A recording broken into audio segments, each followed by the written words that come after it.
All right, y'all. Looks like we're live. Everybody, I want you to let me know if you can hear and see us. Let me know where you're watching from, where you're listening from. I feel like this necklace is going to keep jiggling and causing a distraction. So let me just take care of that right now. I just heard it. This is going to be a really interesting conversation. We definitely have some people that were already like, oh, this is going to be like a tea sipping type of conversation because this has been on the radar for a minute. All right. Adrienne says that loud and clear. She can hear and see us. I appreciate you. And I'm going to be reaching out to you. Actually, Adrienne's going to be on one of these future lives that we have going forward. But we're going to be talking about traveling during COVID, right? And I'm going to get into an introduction of our lovely panelists from literally all around the world. We have Atlanta, we have Canada, we have Puerto Rico in the house right now. But I want to start off with why I think this conversation is needed. So it's been a little bit testy in the No Madness tribe over the last couple of weeks when it comes to this, because I feel like this is a polarizing conversation. What I literally said to myself when I was brainstorming this, I said, having the conversation about traveling during COVID reminds me of having the conversation with your children about having sex. Right. And I said, the reason why is because it's like, okay, are you going to like try to preach abstinence and act like they're not doing it? Or are you going to give them the resources and the tools and the conversation and let them make the best decision for themselves, but know that they're protected no matter what they do, right? And so here I am, Mama Bear of No Madness, and I'm just like, of course, we're going to have the conversation because it comes up. I feel like at least weekly, if not, more than weekly, we have people that come into the tribe and are posting about how like they're going somewhere or they are somewhere. And, you have the people that are down for the cause, and then you have the people that are just like, can you please sit down? We're trying to get this thing under control. So what's up? So tonight is about bringing people together who have taken the plunge. What I will say is that this conversation does not represent us, No Madness. Even the people on this panel is saying, definitely you should go out and go travel. This is something that you all have to decide for on your own, but we're going to deep dive into people that have done it, what their experiences were like, the good, bad, the ugly, and the beautiful for the experiences. And I say that because I had to check myself, y'all. I'm gonna be completely honest with you. I had to check myself because I've been pretty damn diligent on shutdown and COVID, right? Like I've been in the crib. I haven't traveled anywhere. I was in India when it started with 45 No Madness members on a No Madness trip. So I know what it was like to get everybody's asses like back home and the drama that came with as a, group and trip organizer. And so with that, it was like, stay in the house. That's it. Point blank, period. And then there was one post that I saw from somebody where it's somebody that I know that something traumatic had happened in their home.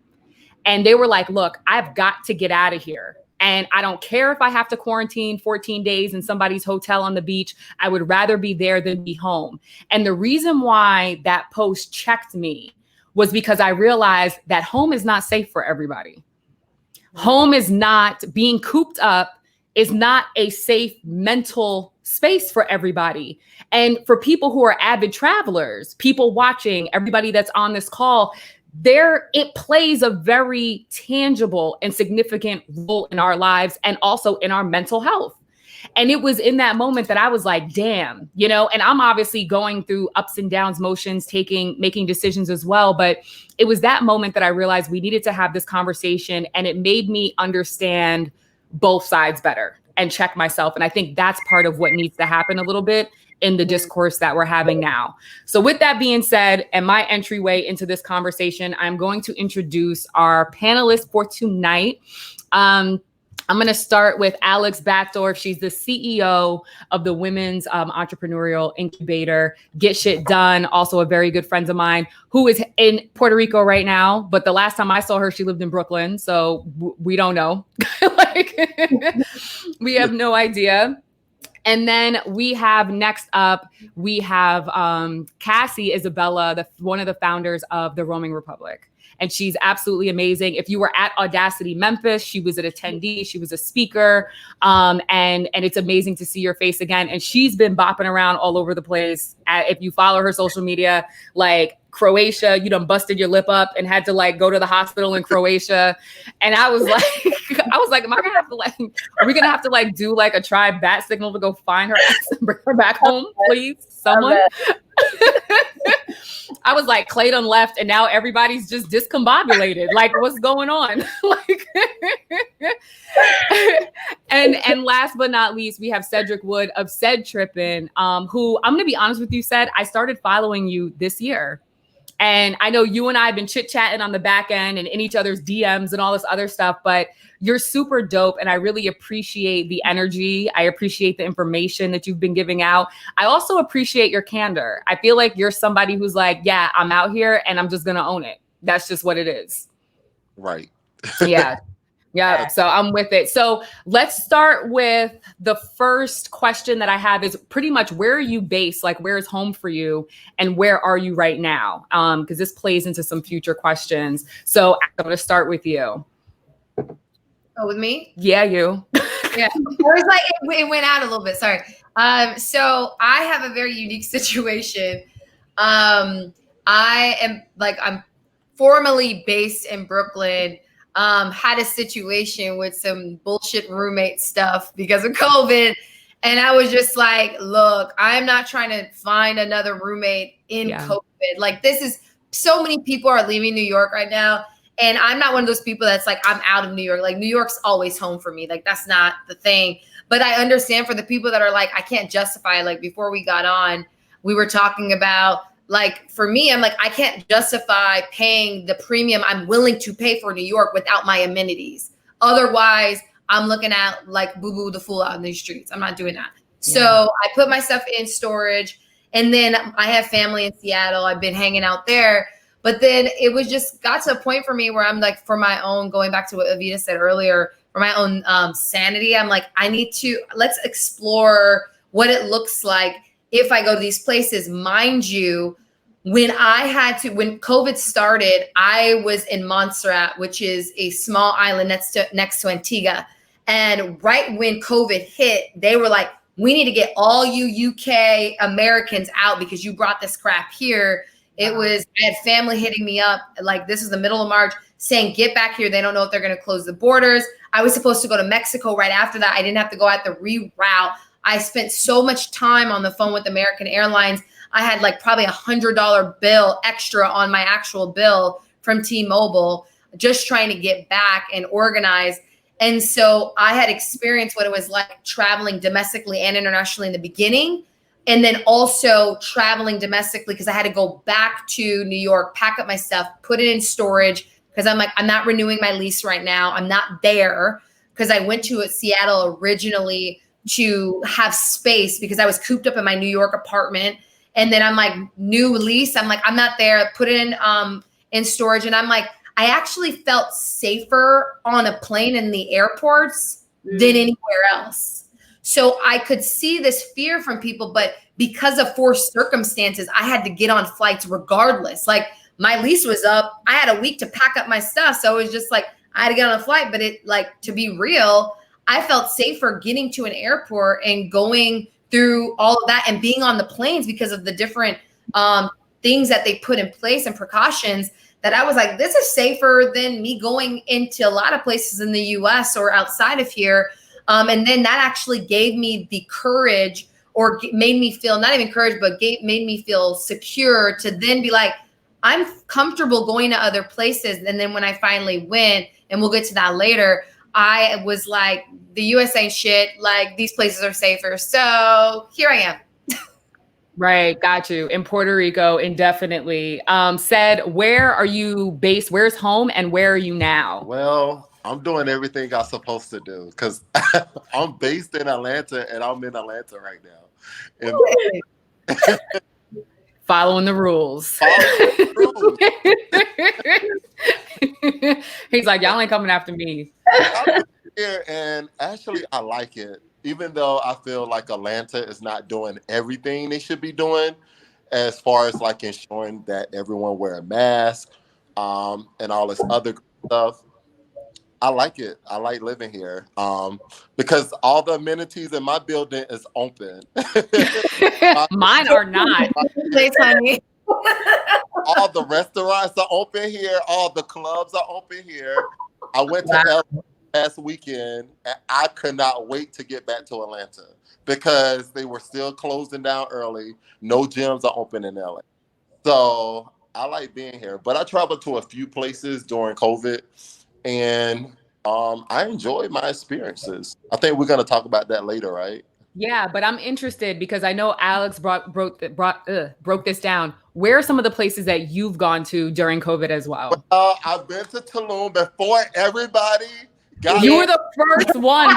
I will give that to you. You were the first person. I was like, they're fucking up Tulum for me, guys. They really, really are. Tulum in June, okay? I think everyone rushed there in July, but I was there in June. You made everybody go. I didn't have all on my timeline, but everyone is in Tulum right now. But actually, Tulum is one of my favorite places I ever visited before. I think just because of the it's a whole vibe, just because of the community and how everything gets set up. A lot of the hotels are on the beach, and the restaurants are on the beach in close proximity, and all the trees. It has that forest jungle look. It's one of the most beautiful places I've ever been. Outside of the beach situation with the seaweed. Yeah. I hit you up. I was like, watch out for the red tide. I was like, definitely ask them because it will ruin plans. The last time I was in Tulum was after Audacity Fest, the first one. I went with one of my homegirls, and it was kind of like my get out of here and debrief and break down from everything that had happened with Audacity and just get my mind together and relax. Mm-hmm. And it was dope. There is a vibe to Tulum, and she had been going there for years, she actually lived in Atlanta and moved to Mexico City. And so Mexico City is also one of my favorite places as well. Mexico is popping, but I'm gonna shut up because the way that it took over, I was like, Tulum ain't never gonna be the same. It would never be the same. Nothing else whatsoever. Charging crazy prices for Pablo Escobar mansion to get in. It's different now. All the prices I quoted for everything. It's absurd. Yeah. Well, I'm sorry, but basically they're capitalizing on there. I mean, to be fair, right? Yeah, for real. I love this. Alana said all my amenities are open is the new bragging rights. Right. I was like, pretty much. Especially if you live in one of these places, especially New York. I feel this hits hard for us, where it's just I'm willing to pay this ridiculous price. Yeah. Just give me my amenities. That's it.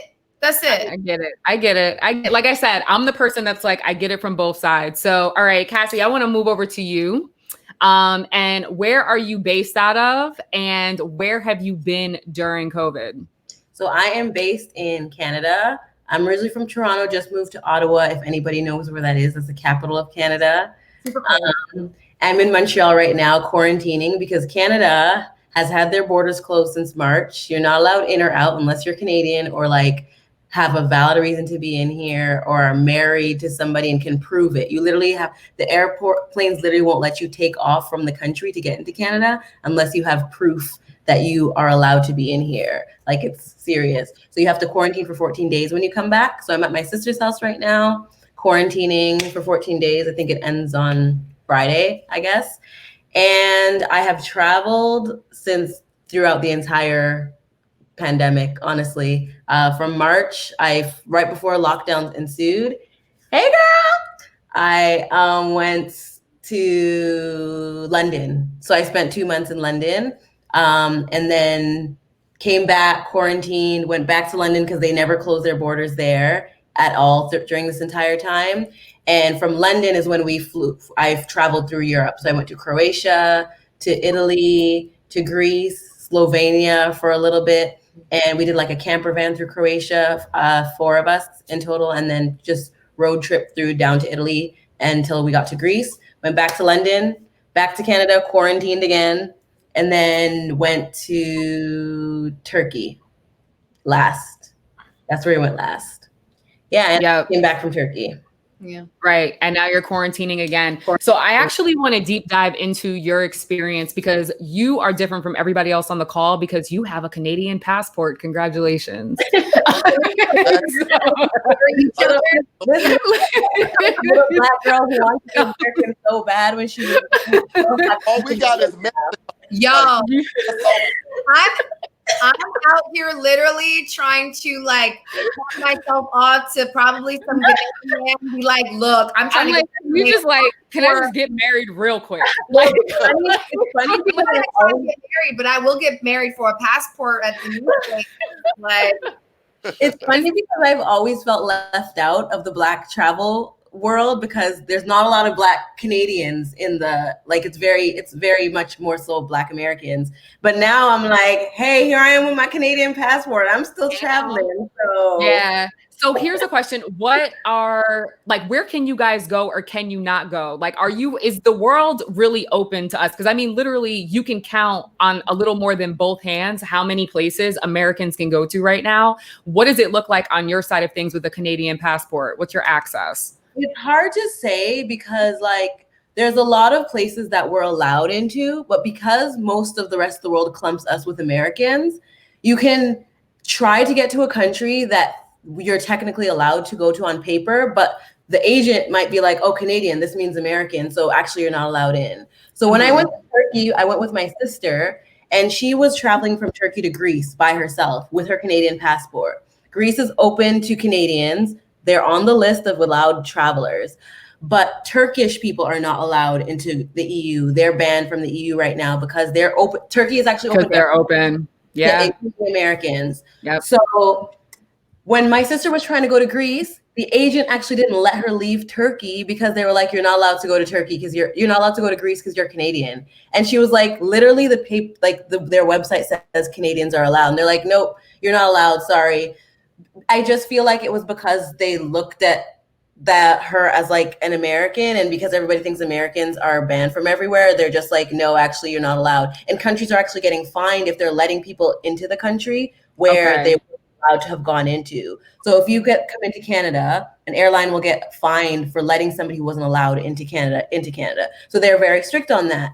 Same thing with Germany. They didn't let her into Germany because they were like, you have a Canadian passport, you're not allowed into there. She ended up having to like go through a whole loophole, going to London and to finally get into Greece, just because the country wasn't up to date on the procedures. So even though we're allowed into certain places, it's tricky because you actually never know if the agent has the information, if the country's up to date on their information, or if where you're actually traveling from will bar you from getting into the country. So there's so many levels to it. But this goes into actually what my next question is for everybody. What did your research look like? Said you've been really good at literally, and I can tell. I was like, I know he's getting the same damn questions in his DMs because if he has to post this shit one more time, I get the same questions. But I've been to Cabo, I've been to Tulum, and I tried to do Aruba, but that didn't work out. Yeah. And the reason why it worked out with Aruba, because I went to the airport.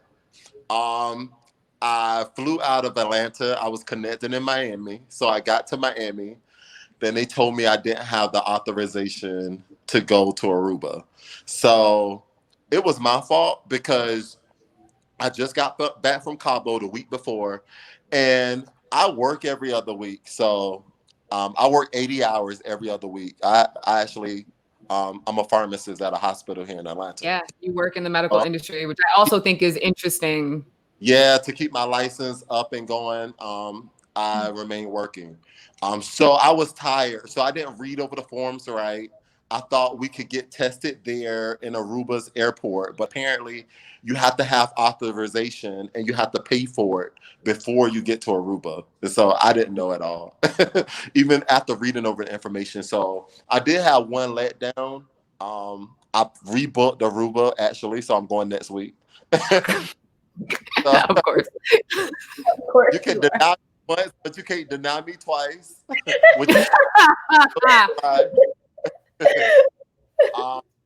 But as far as Americans traveling into Mexico, it's been a cakewalk, like literally.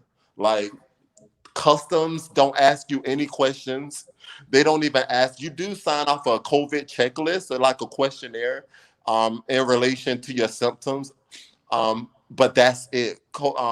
Customs agents, they don't ask you anything. You just walk right on through and just say, hey, Mexico, what's up? So funny. Yeah. I mean, it's been, and you can see it by the popularity and like, you know, how many people are there right now. Alex, you've traveled both domestically and internationally because you were in Seattle in the beginning, correct? With your family? Yeah. So once I put my stuff in storage in Brooklyn, I went to Seattle. And then for me, when at the beginning of COVID, it was Montserrat, Antigua. Then I was like, my 30th birthday was happening. I'm like, there ain't no fucking way I'm staying in the States for my birthday. Like, no. Say what you want about me. I'm like, this is 30. I'm not staying with everything happening, politics. I'm like, I need a break. Like, I'm not doing this. So originally I looked at Puerto Rico because my birthday is at the beginning of August. So Puerto Rico was pretty good. I mean, it's part of the US. But then literally when I decided 2 days later, the governor here was like, shut it down because they had started opening like the Bahamas and whatnot. And all these tourists were coming in and they started seeing cases spike.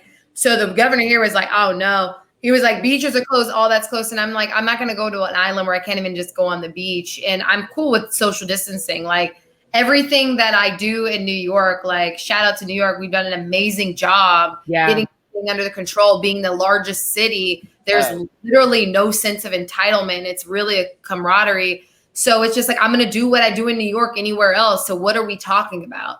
And so that was out of it. And then I was like, let me look at some other places. Dominican Republic came up.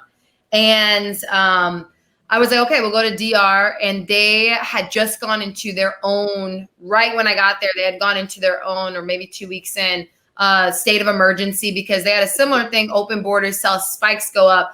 But what I looked at was, I like the data. So I'm like, where are the cases at? So in DR, over 80% of the cases were Santo Domingo because that's their capital. So I was like, what are some other places? Punta Cana is, I mean, a beautiful place I've always wanted to go, but they had maybe 4,000 cases and like 4 deaths, even though they saw a slight spike. So I felt safer going there and I knew I could spread out more. So I booked it there. When we got there though, they did have it at the airports. They, unlike, you know, some of these other places we were looking at that were saying you're going to have COVID tests to come. Like, I believe Puerto Rico is one of those places you had to have the results or whatnot. And then I was like, okay, I don't have it. DR actually on the spot did COVID tests. So they pricked your finger. Like you could not even get through customs. This is how safe it was. And like, I applaud them and why I am just still so disgusted by the US because I'm like, these places have literally less resources than us, but you got to DR and you could not get through that airport without getting through like the COVID testing process. All their people were masked up. They made sure everyone had mask on. They pricked your finger. You got your rapid COVID test results back. And that actually made me feel more comfortable because I'm like, I've been quarantined for a minute. And so I knew I wasn't going to, but it also made me feel good to know that peace of mind. I had the test done now and that I knew that they weren't going to let anybody in that had it. So it made me enjoy the trip even more, but also take more precautions about social distancing. Cause it's just like, you know what, if they're doing all of this, I want to be a part of that effort. We had a dope Airbnb. So for me, it was really just the people we were with. We all got tested. We were all negative. We stayed with each other in our Airbnb. You could go to the beaches, but they had a curfew, 7 p.m. on the weekdays, 5 p.m. on weekends. So you had to get everything done before. But honestly, like if you're going to travel during this time, I think the way you need to reshift and think about it is like, go there with the idea of spending quality time with the people you're with or even with yourself, because it's not about going out and like, at least for me, it wasn't about going out and like turning up at a club or whatever. I'm like, I'm going to go to a restaurant here and there and we had to book reservations, but honestly, I'm not out here to, you know, kiki and like get turned up and meet a new bae. It's really about, I'm trying to be in a different environment so I can get work done, have peace of mind. And then that's what brought me to Puerto Rico after, because we have friends in New York that are like, hey, we've been quarantined for a minute. When it starts getting cold here, we're not about this life. So I'm here to look at properties. And so now I'm sold and I'm like, I'm not about to be anywhere but here for the winter. Yeah, I hear you. So Cassie, and there's questions coming in. I'm definitely going to get to you guys. Anybody who has questions, drop them in the comments. I will definitely make sure that we get them in. And this kind of goes into it. I think of all the people that have done travel right now, yours has been the most intricate by far. And so my question for you is it's the extension of the same question. What did the research look like for you all while you were, you know, doing the camper trip? Somebody, you know, asked that. You have some people who have actually seen the camper trip that are commenting here. You know, what did your research period look like, especially because you were doing such road trips through multiple countries? It was honestly, I can't lie, trial and error. Like we would go to like, I mainly used government websites. So whatever I didn't listen to news sites or blogs or anything like that, because that information generally was inaccurate. Like one website will say Greece is open to American tourists, and you'll go on Greece's website and it's like no information like that. So the main thing I did was search for the government travel site for every country. So starting with Croatia, I looked at Croatia's government travel site, and the information was so conflicting. I remember the night before leaving, not even being sure if I was going to be allowed into the country or not. And I was just like, you know what? F it. I'm going to wing it and we'll see what happens. Because the information was saying that only people from the UK and European Union are allowed into the country. But the thing is, if you have been in a country for 14 days, technically you've been in that country long enough to be allowed into any country that's allowing them into there. So I had been in London for 2 weeks at the time. So even though they weren't allowing Canadians in technically, I had been in London, who is allowed into Croatia. So I took a chance and I was like, you know what? We'll see what happens. Flew there and I was sweating bullets in the line. Like this American lady was standing in front of me and she was like, hysteric, because she turned around to me and she's like, oh my gosh, I'm so nervous. Like, I don't know if they're going to let us in. Like, are you American? And I'm like, no, I'm Canadian. I don't really know if we're on the same. Like, sorry, sis, I'm good. We're not the same. I'm sorry, but I can't relate. And she's like, I don't know. This lady, she's like, this lady looks like really, really mean. So maybe you should go to the different line. So I'm like looking at my boyfriend, like maybe we should switch lines too, because I'm nervous now too. And while she was in line, she's like pulling out all these records to prove that she lives in London and that this and that. And I'm like, I don't know if I'm going to get through now because I'm not even sure if I'm allowed to get in. So you just have to fill out this form online, send it to Croatia, and they have the information. I literally went to the line, gave him my passport. While I'm sweating buckets, I'm looking at him like, you need anything else? He just scanned it and let me in, and that was it. So I don't know if it was because I was already in London or if because nothing on the website said that Canadians are technically allowed in. So that's what that's what I've been telling everybody. Since London allows everybody in, if you do want to travel, to me, it makes sense to go to somewhere like that, quarantine for 14 days if you have the freedom to do that. And then since you're traveling from somewhere that's allowed into those countries, you can travel through Europe from London, because they don't look at where your passport is from. They look at where you're traveling from for most of the countries. I thought Croatia allowed Americans though. Yeah, but it's not a part of the EU. Not at the time that I was traveling, they didn't. Okay. Yeah. Oh. Yeah. I saw an article saying that Croatia's allowing Americans in, but I haven't seen any factual information that says that. That's the only thing. Croatia's been open. I know Americans and have seen Americans that have gotten in. Okay. Yeah. And the same thing was with Italy. When I went to Italy, there was an American on the flight. And I know that Italy was close to Americans at the time. And I was like, hey, how are you allowed in here right now? And he was like, why? He's like, he lives in Europe. So even though he has an American passport, because he's traveling from other European places, he's been allowed to travel around freely and he's had no problem. It was a black guy on the flight. So that's why I say like it matters more so where you're traveling from than actually what your passport is. So that's something to consider. And so yeah, that's basically what the research looked like. Just researching what the government site said, going there, asking questions, also talking to other Americans because I wanted to know how other Americans were getting in there because anywhere I went, I did see Americans as well. And the main story that I was hearing was that they had already been in Europe during that time, and I that's can't travel that much through. in Europe. Sorry? What'd you say, Fed? I can't afford to spend 14 days in Europe before I started. No, actually, let's get more detailed than that. 14 days in the United Kingdom with the Great British Pound.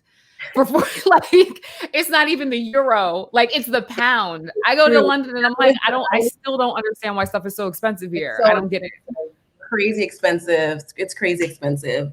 But yeah, so, and with the van, that was like we had partnered with the company to get that one. So that was very easy and straightforward. They came, dropped it off for us. And somebody asked if all of us did a COVID test before we left. No, because all of us had been quarantining before we traveled. So none of us had really been moving around or anything. We just been staying put in our homes. And we also knew each other, knew we hadn't been interacting with other people. So knew we'd be safe traveling with each other.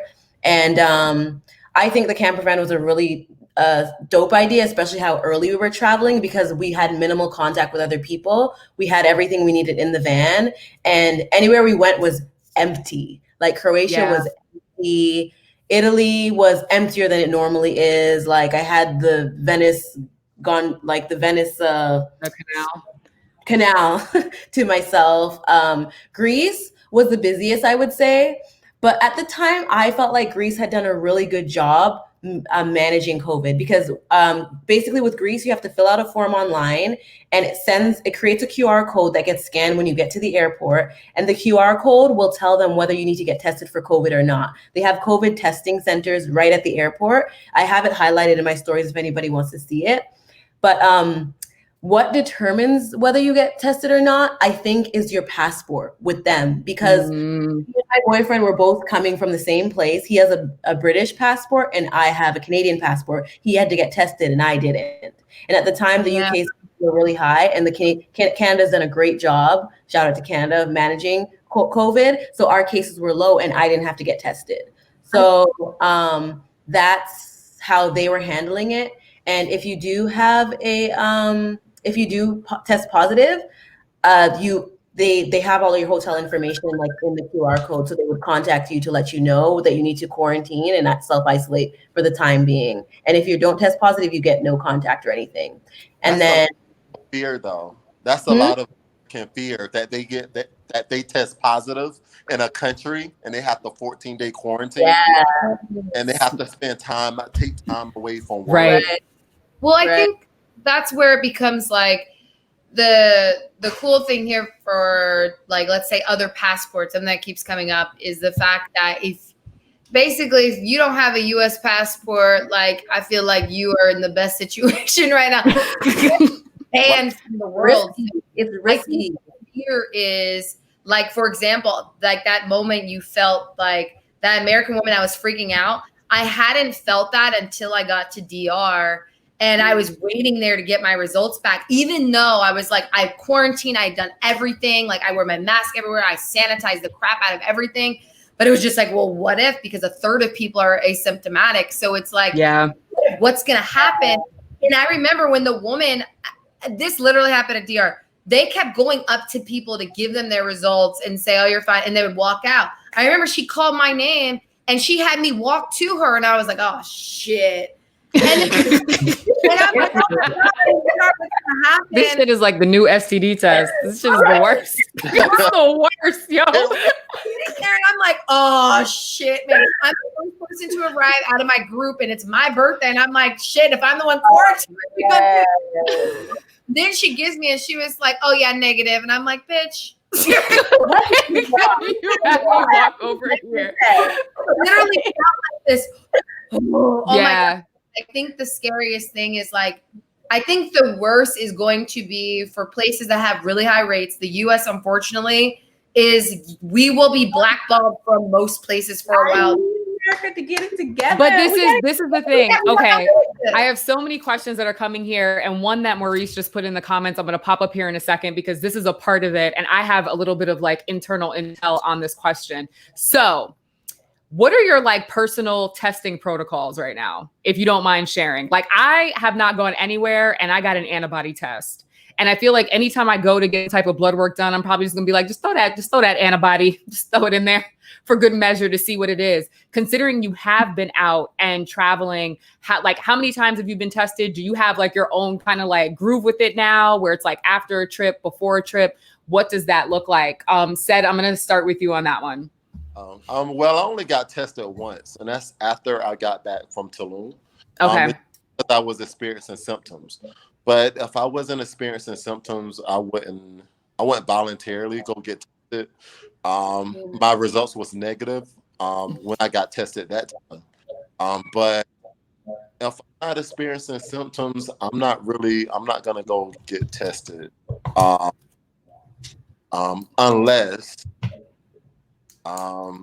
unless like my job sends me. Like sometimes they want to know, just because I work with the federal government. A lot of times they will ask if I've been out the country recently or something like that, and it was send testing. They haven't yet, just because I work in a hospital. But for the most part, if you're not experiencing symptoms, they don't even recommend you go and get tested. Okay. Meanwhile, I'm one of the more like paranoid people walking around the earth. I'm like, just take it. Like, let me go. I'm like, let me just see, maybe like there's people that are questionable. I haven't gotten the actual test done with the nose swab, but I found out that my pharmacy does do them with that 72-hour turnaround. So I'm considering it. But like I said, I get blood work. I'm like, just get the antibody. Like my antibody test came back negative when I got that done. And that was in June, like the end of June. And like I said, I haven't traveled. Cassie, do you have a flow? What's your testing situation look like? So I haven't been tested at all. I wanted to get tested this week only because I want to see my niece. I just had a new niece and I don't want to wait the 14 days. So I was thinking that it's free to get tested here. So I was thinking I might just go get a test. And if I'm clear, I can just go see her earlier. Right. But prior to this, I literally just quarantined for 14 days between every trip. Every time I get back to whether it's London or coming back to, I stay home for 14 days. I live with somebody else. And that's why I didn't go home, because she has a son. And I just don't want to, I don't even want to take the risk. So I literally will come back home, come to my sister's house, and I just quarantine in her room. And that's it. Got it. And then I go about my business. Alex, what's your process been like?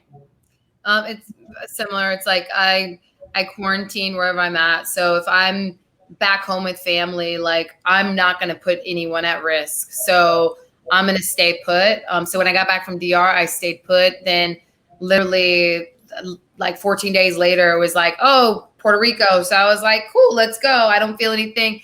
They have this thing when you get to Puerto Rico, you have to fill out all this stuff. And there's a Sarah alert system. Okay. But basically they put you on it now. I think after they had a little bit of a spike, now they have this where if you're here, they send you a text every day that says, do you have these symptoms? And you have to reply yes or no. So that's efficiency is what it's called. We can't get it together here on the mainland of America. It's sad. It's really sad. It actually, I think the thing that made me really sad, and it sunk in how much we really ain't shit in the States, is when I came back from DR, they did all of this stuff when it comes to doing your COVID test, making sure they had curfew. They shut it down. They're like, we're not playing, and everybody abided. There was no sense of entitlement, because they're like, I think there's a sense of camaraderie on islands or in other places that we're not experiencing right now. Yeah, we're a very singular type of one-minded. So even in Puerto Rico, going to a restaurant, you can't get in without them taking your temperature and then hand sanitizing and all that. But I came back to the US and just going through the airports, the difference of going from DR to the US, they didn't take temperatures. Right. They didn't do nothing. And it was just like, this is so sad. We're the most powerful country in the world with the most resources, and we really don't care about our citizens. And that just made me so sad. That's great. I forgot to mention too, that just reminded me with Canada, it's the same thing here. Once you land, I got an email from the government of Canada reminding me to quarantine. I got a phone call from them. They questioned me and asked me like where I'm staying, who's getting me my food, who else is in my house, like, am I exposed to anybody else? And they just kept reminding me until the 14 days was over, literally. Yeah. You guys know those, the like if there's an alert, like an amber like alert or like a storm's coming, Puerto Rico every day before curfew, they send one of those alerts saying in 2 hours it's curfew, shut it down. Like, right. I'm like, cool with that. It's other countries. We have Nomadis members that obviously live around the world. And I'll never forget the story that was shared with one of our members who actually is a teacher in South Korea. And they literally have an app tracker that they use for people. And you have to submit your temperature there twice a day during your quarantine. I think even afterwards, because she's a teacher. And they have like a tracker. And literally there are not roadblocks, but there are these barriers of entry in different areas that you have to go through where your app and your temperature and what they take, like it'll give you like a green, you'll get a green symbol or like a red symbol or another color symbol, depending on like what your risk factor is and if you're good to go. And you have to show your app on your phone with your reading of what color it is to get access to certain places with how they shut it down. There's been so much quick innovation and quick efficiency that other countries have brought to the table that that I really wish we could get together. I want to talk to Maurice's question because this is something that I can speak to a little bit from conversations I've had with tourism agencies. But Maurice is asking, do you think that more countries will do state-based entry for U.S. citizens? I think Costa Rica is opening up to some Americans from certain states. So literally 2 days before Costa Rica announced this in the press, I had actually spoken to somebody that works at Costa Rica's tourism board. And also I'm working with one of their ad agencies that they use for travel marketing, right? Doing my Audacity Digi work. And so we want to do some stuff with Costa Rica, and it kept popping up for me, even on a personal level. It's a place I want to go to. And it was on one of these phone calls that it was opened up to me that they were like, hey, they're going to be announcing soon that they're going to be allowing Americans in, but it's going to be a state-by-state mandate, and it's going to be your driver's license. In particular, that is going to grant you access to these places. So I was like, who's on the list? And I was like, it's got to be New York, New Jersey, Connecticut, because we are 3 states. I'm originally a New Yorker. Alex did in Brooklyn, and Connecticut, and I'm in Jersey now. And so it's like, literally all of our governors got together and formed this triad in the tri-state area. And so what was happening, so that people couldn't just state shop really for whatever regulations they wanted, it was New York, New Jersey, Connecticut really just like shut it down, got it under control. We went from the most to some of the best numbers in the entire country. And so we have this pass to be able to go in with regulations into Costa Rica. So I'm interested in what you've seen abroad and just what you've heard in the industry. Do you think that it's a dual question that I'm going to ask? Do you think that that's going to become more prevalent in some of these countries? And 2, if you're not sure if you think it is, do you think it should, from what you've observed abroad? Yeah. Well, I think, Aruba is doing the same thing because you have, sort of like the same thing, because if you're from a certain state, you have to be tested before you get there. And of course, I'm from Georgia, so that's on the list. But I think it's only going to push people to get a license in a different state, like myself. Is that easy to do? Yes. Is it? Yeah, it is. Like, I didn't know that. Other states, you have an address, and you can just take it to the DMV and get your license in that state. Why can't we just act right, yo? Why can't we just act right? Out the bag, you just wrecked habit. Like, fuck! Like, we're never gonna get out of this. Right. I still have a South Carolina license. Anyway. My license is still New York, to be honest with you. So most young people, they never really change their license over, especially if taxes are cheap. Let me stop telling everything. Yeah. stress. Yes, you can pay the taxes for your car and all of that. But anyway, Right.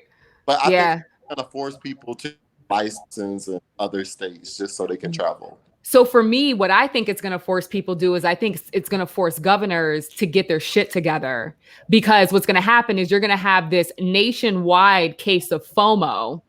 And it's going to be something where they're going to finally start catching heat from their citizens to make them get it together, lock it down, do whatever the hell needs to be done so that they're not left out from this. But I'm interested, Cassie, from what you've seen, do you think that this is a viable option? Do you think that it should be a viable option? What's your thoughts on that? I think whether or not it's a viable option, I'm not sure.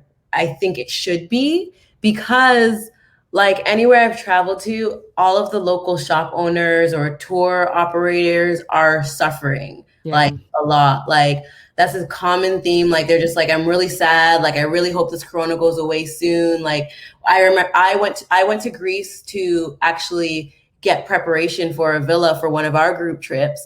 And I was talking to the villa manager, and he hasn't had any bookings this entire year. We were like his only booking left for the year. So he was really like, I'm hoping nobody could travel to Greece. So it's that's the thing. So he was like, I'm really hoping things stay this change. We're really hoping things open up because we're suffering here. Tourism is taking a big hit since only like locals can travel to where they're going. A lot of these shops are having to close down. A lot of these tour operators are having to close down because there isn't the influx of American travelers. So I think obviously safety first. Like you don't want people being put at risk because of a tourism hit. But I think that it would be beneficial for sure to allow the states that have done the work to bring their numbers down into countries so that they can bring their tourism back up, because Americans do make up for a lot of the tourist dollars around the world. So any country is going to take the hit right now because of it. Yeah, definitely. Alex, what are you thinking from also the American perspective? Do you think that it should be done state by state? Yeah, absolutely. When I look at states like Texas, Arizona, Florida, quite frankly, like this whole thing, what did Missy Elliott say recently? She's like, privilege is when you don't care about something because it hasn't affected you yet or it doesn't affect you. And I think a lot of those states, not everybody, obviously, but a lot of those states took that, their governors, their leadership, because they were getting a lot of heat from their citizens. Texas in particular, historically, is one of those states that is known for suing the federal government for infringing on their rights. Wow. That's why it's a huge gun state and whatever. So yeah. I think at the end of the day, it's just like you need to live with those choices, because you guys would much rather put your own sense of FOMO or whatever before those of other people because it hasn't hit you yet. But that's why science actually exists. So I believe that needs to happen so those states can get under control. Florida is in a predicament right now that, I mean, it's outpacing countries. So absolutely, Florida is in a awful, like they are higher than, I think they are like the second highest out of any country. That's a state. Look, we all know that we need to, for other reasons, we may just need to let Florida go. Yeah, we got to we may just need to let Florida do its thing, okay? Right on there. So it's just, I think at the end of the day, it's like, I think there needs to be consequences for a thing. And also it's more about, it's the health and the safety of all of us. So they need to contain it within those places to make sure those people are okay and that we're okay here, because it's not okay for the US, because we've done a really bad job to go and take that somewhere else. So based on the country or the states that have done it right, like I'm, again, super proud of New York, tri-state area. Like we had the highest, we had a third of cases, and the way that we acted, like we have the most people. And everybody in New York was just like, this is so much bigger than us. So I believe that needs to happen. I'm already seeing it in certain places where they have a list of here's the states that need to get tested if they're coming in here. And I'm a full supporter of it. Yeah, I am too. I really hope they keep going with the state initiative. And like I said, I hope it puts a fire underneath a lot of these politicians to like do what they need to do. what do your safety protocols look like when you're abroad? What things have you put in place? Social distancing, masks, like what do you partake in? What did that look like for you while you were traveling? Well, I'm used to wearing my mask because I have to wear it at work, and here it's not required to wear a mask in the grocery store, and other places, but I do. I wear a mask here while I'm in Atlanta, so it's not new to me. So I'll wear a mask. Getting off the plane to my hotel, I wear a mask. And most of the restaurants I've been to in Cabo and Tulum, they test you at the door. They require that you put on hand sanitizer, and I felt more comfortable doing that. I've been more congested in a place of people on the plane. Both of those places, because when I got off, I got a rental car. I wasn't in and out of taxis. I got a rental car, and I made sure Hertz cleaned the car. Yeah, and they will also clean it in front of you if you ask them to. So I felt safer doing that. And while on the beach, I social distance myself from everyone, basically everywhere I went. So I felt more comfortable being out of the country, following those procedures. right. Alex, what is your safety procedures? What has it looked like for you as you've been out and about, especially, and talk about flying too, like on the plane? Yeah. So, I actually saw something CNN put out the other day where they gave you a breakdown statistically of your likelihood of getting COVID on the plane. And it was actually really surprising. It was saying it's not as high as you think it would be, as long as they're doing what they should be doing. Mm-hmm. So they showed that like your likelihood of getting COVID on a plane is like 1 in 4,000. And it becomes 1 in 7,000 as long as that middle seat is open. So guys, I've been on like Alaska, American, Delta, and JetBlue. So far, Delta is the best. The best. They do not, like that middle seat is not, no one's in between. American is all about that profit. And you can tell he's all up in there.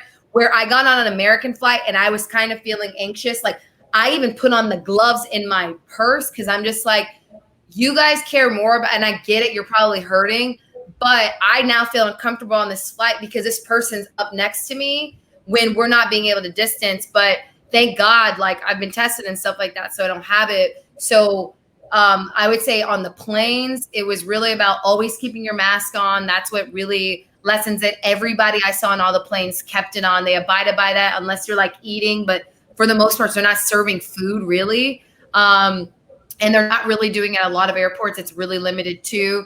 So that, and then when I get to my location, I like been most places with beaches. So similar to what Seth was just saying, that I am at the beach and I distance from other people. Most places I go, you go to the restaurant. Like right before this in Puerto Rico, I met my brother-in-law and sister, and they like in the restaurant separate everybody. Like we had to wait an hour the other day to get into a place because they were like not at capacity, but they were like, we don't have enough space and distancing between you guys.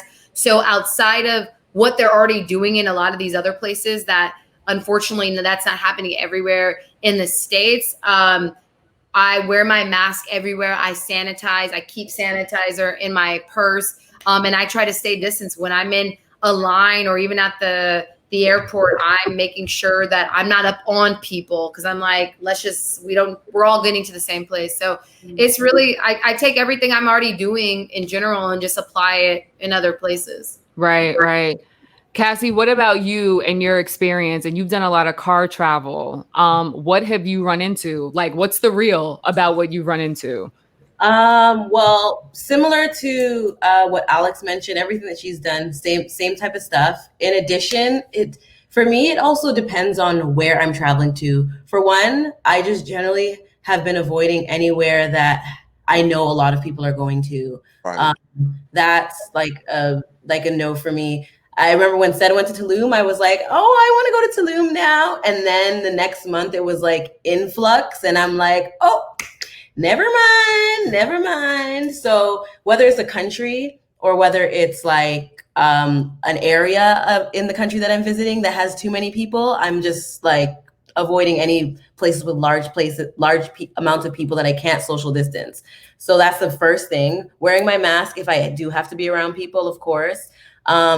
And also asking like establishments, what are they doing to make sure that they're keeping people safe? Like whether it's a hotel, the restaurant I'm at, if I'm renting a car, what are your procedures to make sure people are feeling safe? If I'm at a hotel, I watch the people clean every day because they do daily cleaning. So I'm like watching them to make sure they're doing it properly. If I see anything like that makes me uneasy, and especially at restaurants, I'm not eating there. Like I remember being in Greece.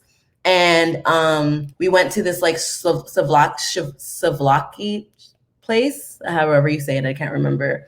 Yes. And the girl, we ordered fries, and the girl literally took her bare hand, and touched the fries to see if they were hot or cold. And I was like, excuse me, you did fries with your hand? And she's like, yeah, her hands are clean. She washed her hands. I'm like, no, no. We're not going to eat here anymore. And the owner was so upset because visibly he wasn't getting a lot of service. And I was like, I understand why, but we just took our and left. I didn't want any of the food or anything from there. So if I see anything like remotely suspect, I'm just like, nah, I'm canceling it. So just being extra cautious, really and truly. Generally, I avoid places with a lot of people, whether it's a country or in the country. I'm not going to crowded places. I'm wearing my mask if I have to be around people. I'm asking questions, and I'm observing and for myself to make sure I feel comfortable with wherever I'm going. And just being extra vigilant, extra cautious. Yeah. Alex brought up feeling uneasy on one of the flights that she took. Are there any other circumstances where you felt uneasy? That's what I forgot to mention. Sorry. It's interesting that American carriers I found that like North American carriers are doing a better job with the spacing than Europe. With Europe, none of the airlines are keeping the middle seat empty. Well, because you guys aren't as problematic.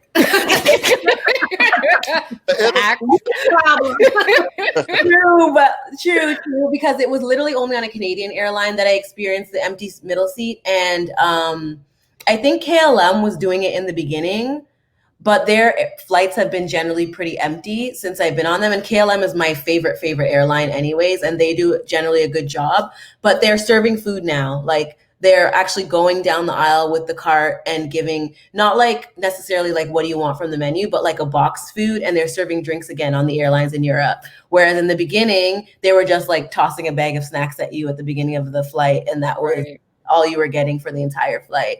So that's interesting that like I feel like North America might be doing a little better job in terms of their airline safety than Europe is what I found. Got it. Said what was a circumstance in which you felt uneasy? Oh, with Americans. So the fares on American Airlines. So the fares are higher on Delta. Yeah, because like but it's worth it. So if you have the money to put towards the flight, you will probably feel a lot safer.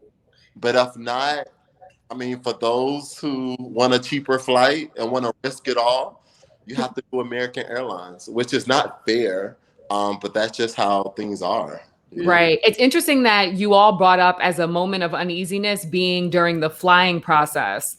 Did anybody feel uneasy like on land that had to do with lodging, that had to do with like maybe a restaurant? Well, we heard your story, but like an atmosphere type of situation, or was it really just around the flying? I think for me, the only place I felt uneasy was Italy because of all the like, everybody saw how intense their lockdown was. It was all and how high their cases were. And I remember a lot of people asking me like, aren't you nervous about going to Italy? And honestly, by the time I was just like, I've been traveling so much. So I feel like as long as I'm vigilant and I do my own work to be precautious, like I'm fine. But their night life was so crowded. It was crazy. Like it was like COVID didn't even exist. Like I felt like because they had been locked down so intensely, they were just like, wow, we're allowed back out again. Let's just go all out. So like the streets were just crowded. And I was like, I think I might just have to stay inside at nighttime because this looks a little bit risky. So that was like really the only place I felt like there was not enough precautions being taken. Right. Yeah. Anybody else outside of the flight? Yeah, the only time recently was here in Puerto Rico, but we still had 6 feet. I think it was just a shock for me because it was the only, like a couple days or nights ago, we went to dinner and it was this really nice place in San Juan. And I guess they're known for having like, I didn't know what it was, but they were like, oh, all these like famous people come here or whatnot. So they're like, they can kind of get away with more murder because they pay people off or whatever. But I felt uneasy because of most places are operating at 25% capacity. So I'm used to seeing that. Whereas they were operating probably at 60. There was still space between us. But I think because I'm like, wow, there's a lot of people. So if I would have gone, when I went to the bathroom, like the only time I had my mask off was when I was eating. And then when I went to the bathroom, kept it on. When we walked out, I kept it on. That was the only time I really felt uneasy. But I was like, checked in with myself. I'm like, okay, there was space. But that made me uneasy because I'm like, I hadn't been in a vicinity where it's that like that popping in a while. But I think the other thing was that when you walk along the streets of PR right now, it is, I mean, people are doing everything. Like when you jog, like I jogged the other day and I basically did what the people here do. Like people are jogging with masks on. Like I was sweating more than I usually do, but I'm like, I'm going to do my part. So I think even though I felt a little uneasy, I checked in. I was like, you know what? I feel comfortable still because people here have really been doing their job. Right. Said, and you, any contribution? I felt better. I knew that if I can get outside of the airport, I would be okay.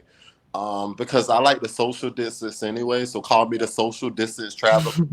I don't even like being around a lot of people. And not being able to go to the clubs on vacation, that did not bother me at all because I really don't go to the clubs that much while I'm on the trip. But most of the restaurants were, they had outdoor patio seating, like every restaurant I ate at. So I felt comfortable with that. But I was socially distancing myself from everyone. If you look at my highlights, you can see most of the time I didn't have on a mask, but I was rarely inside of a building also. So most of the time I was bike, and I'm not about to ride a bike with a mask on or run. Right. I've had that experience before, and it's not cool. Even though you can run with the mask on, it'll be much harder to breathe. Yeah, I run almost like every other day. And so what I do is I have a mask, but I keep it down here when I'm running. And I mean, running, you can actively avoid folks. Yes. So it won't be on, it'll be around my neck. And if I have to pass somebody or a group of people, whatever, that's when I put it up. I put it on about a half a block before I hit them. And I keep it on for about half a block after I go past them. And then I take it back off again. Okay. That makes sense. That's what I do for running. And I run all the time. I don't run, so I don't have that. She's just like, all you. So I want to wrap this up. This amazing discussion. Thank you all for being here. Said, you brought up your highlights, and my last question is wrapped around social media, right? Do you think that it is safe or right or all of those things to be posting about your travels right now during a pandemic on social media? What effect do you think that has? And have you caught shit for it? Because I wouldn't be surprised if there's some people that slid in folks' DMs like, excuse me. So I'm interested in your view on that. I want to start with you, Said. Well, probably. I think I might have had one person, but many people don't come in my DMs because they know how I am. Yeah, you're a wild one. I would let you have it. So I don't care who you are. I don't provide recommendations. A lot of people ask me about recommendations of places to travel to, and I'm for it with everyone. And I let them know that during COVID, I don't provide recommendations just because I don't want to be responsible for whatever happens to someone COVID relating if they travel to that place. I do promote travel. My page is a travel page. So I do promote traveling. I try to be very specific with the words I use. I don't really promote traveling during COVID technically, but I still promote travel. So I try to be wiser with my delivery right now, just because it's potentially not safe for everyone to travel just because of what's going on. So I try to be careful with that. So um, even right now, while some places are opening up, other places are not open yet. People still should be careful and cautious about traveling right now. That's my suggestion to anyone interested in traveling. Dope, dope. Cassie, I think that you're in the same boat, being a forward-facing content creator in the travel space. So what's your feelings on this? For me, I think that, like said, like it's a travel page. So if you're coming to a travel page, you're going to get information about travel, whether that's regular times or how to navigate travel safely, how we're navigating travel the best way we can in the state that we're in. So for me, the information that I provide is literally information. Mm-hmm. Do with that what you will and what you can. I'm here to show you when I travel here, this is the state, this is what you to expect. This is what what I'm doing to keep myself safe. This is how it looks like right now. Because at the end of the day, people are going to be looking for somewhere to understand what travel is going to look like post-COVID, what they can expect when they start to travel too. So I think it's important to have people who are at the forefront of that and who are willing to do that, so that people have like a point of reference. Not to say that we're the example, like said. So if you're following after us, please don't like take it as this is what you should do, but take that information so that you can make an informed decision based off of what you're seeing. So I don't think it's necessarily a bad thing to share that information. I think it's important to do that, especially if you are doing it. Right. I haven't got any flack from it personally. I've seen other people, but people don't usually get at me like to my face. I think I present as a very like sweet and kind person. So people are generally really nice to me in my DMs and to my face. So if they have a problem with it, they're talking about it with their friends, not to me. So right, understood. Alex, with you, what are your thoughts behind this? I mean, I haven't had any flack. I think a lot of it is the people in my experience that I've seen, not personally to me, but have, let's say, expressed, disdain towards people traveling during COVID on Facebook. And it's not directed at me or any social platform. These are people that haven't traveled yet. And this is actually really interesting because my sister-in-law, before she came to DR for my birthday, she had a moment with my brother. She was scared. She was like freaking out because they hadn't traveled in the entire time. And mind you, up until that point, I had been on 8 flights prior to that and had traveled. So I was fine. And I totally got it. When I booked that place, I was like, I know it went from originally 8 people and it dwindled down because there were some people that caught COVID, husband or wife caught COVID, and they're like, I'm not putting you on risk. And I'm like, I appreciate that. I'm willing to lose this investment. That's fine. But she got scared because I'm like, there's people that just don't know. And until you do it yourself, you are going to only, I think something Cassie brought up earlier was like, I don't look at the news, like because of what they're saying. And I went to all the websites. I looked at CDC regulations. Mind you, when you go to these websites, they're like, don't travel. Right. When I got there feeling safer because of the protocols that were put in other places other than the US, I was like, yep, that's the move. So quite honestly, no one said anything. And also what I try to do is when I'm taking, and mostly it's for myself, but when I'm taking any videos, people see that there's no one around me. Like some of their experience said, like I would go to beaches like DR and Punta Cana. The entire beach was ours. Right. Mind you, we're in Coney Island in Brooklyn trying to like find a nook. Like this is my spot, right? And so I think people saw that. And also I try to say things when I am traveling. So when I'm on the plane, I would say things like, here are the flights I've been on. And I would show people American Airlines. I'm like, we are literally packed in here. So if you are considering traveling, keep that in mind. So I think more people, when they see someone they know doing it, that maybe they respect and they're like, oh, I know you're responsible. I think that's what they're like, I feel at ease. But otherwise, I feel like most people that are out here judging traveling are ones that haven't done it. And I get it. It's a fear. But I think if you're doing it with precaution, I think it's just as safe as, staying and going to your local grocery store. Absolutely. Right. I appreciate it. You all dropped some gems. Thank you so much for taking the time with us tonight, regardless of where you are. For everybody who's tuned in, thank you so much. Also, feel free to share this live. Again, this is another one of our stats that we've been taking from the Nomadness Travel Diversity and Travel Consensus, which is our survey that we've been put together. And we're on our road to 5,000 people getting through this survey by September 1st. And it's our way of making sure that we are accurately represented and that we own our data in the travel industry. For those who don't know, there's only one data report that's ever been published, and we have already blown past by over 2,000 the sample size that they had with a lot of the data points that you hear about African-American travel specifically. And our data is actually talking about Black travelers around the world. So I'm super excited. The survey has been dropped. The link is in not only the caption of this video, but also in the comments a couple times. If you need it, you can also tag me, share it with your tried and true travel crew. If you are a traveler of color or in these groups of travelers of color, please, please, please help us out. And we are going to be pushing through September 1st and getting this out here. And at the end of this year, we will be releasing our data report. So love you guys. Everybody be safe. Take this information and make the best decision for you. That is really ultimately what this conversation was for.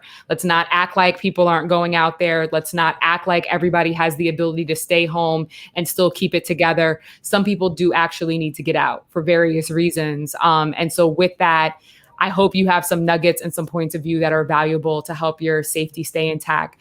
Everybody on the call, thank you so much. I love you. Alex, we'll be in touch. Said, yes, Cassie, so good to see your face. You guys, please be well and be safe. And thank you for being a part of the live. Thank you for having us. Thank you.